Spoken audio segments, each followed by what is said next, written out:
સુરતમાં નવી સિવિલ હોસ્પિટલમાં હોબાળો મચ્યો છે, જેમાં વર્ગ 4ના કર્મચારીઓએ હોસ્પિટલમાં હોબાળો મચાવ્યો છે। દર્દીના સગાએ મહિલા કર્મચારીને માર મારતાની સાથે જ રોષ ભભૂક્યો હતો, જેમાં ટ્રોમા સેન્ટરમાં મહિલા કર્મચારીને માર માર્યા હોવાના આક્ષેપો પણ થઈ રહ્યા છે।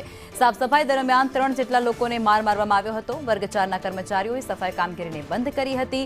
સિવિલ હોસ્પિટલ પોલીસ ચોકી ખાતે આ મામલો પહોંચ્યો, જેમાં માર મારનાર સામે પોલીસ ફરિયાદ પણ નોંધવામાં આવી ચૂકી છે। સુરતની નવી સિવિલ હોસ્પિટલ ફરી એકવાર વિવાદમાં આવી છે, જેમાં ચોથા વર્ગના કર્મચારીને માર મારતાની સાથે હોબાળો થયો છે।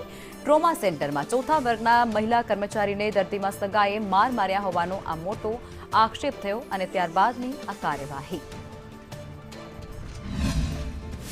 સુરતની નવી સિવિલ હોસ્પિટલમાં ચોથા વર્ગના સફાઈ કર્મચારીને દર્દીના જે સગા સંબંધી છે તેને માર મારતા હંગામો થયો છે અને અત્યારે જે ચોથા વર્ગના કર્મચારીઓ છે તમામ લોકો નવી સિવિલ હોસ્પિટલની પોલીસ ચોકીમાં પહોંચ્યા છે અને ફરિયાદ નોંધાવવાની માંગ કરી રહ્યા છે। मैंने पोछा मार रही थी, मैं वो एक बार गया, मैं बोली कि पोछे में मत चल भाई, तो नहीं सुना, नहीं चला गया। वापस आया तो मैं बोली एक साइड से चल भाई पोछे में, बोले कि तेरे को गाली देने लगा, डायरेक्ट गाली देने लगा। गाली गंदी गंदी दे रहा था। उसकी औरत भी थी कि माँ थी, पता नहीं कौन था, वो भी मेरे को गाली देने लगी।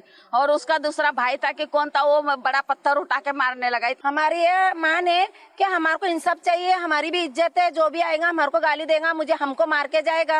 हमारी बस यही मांग है कि हमारी इज्जत करो। हम झाड़ू पोछा करते हैं, सफाई करते हैं, उसका मतलब थोड़ी कि हमको मारेंगे। पगार मिल रही तुमको, पगार मिल रही तुमको, पगार मिल रही किसकी काम, पगार मिल रही तुमको झाड़ू पोछे की।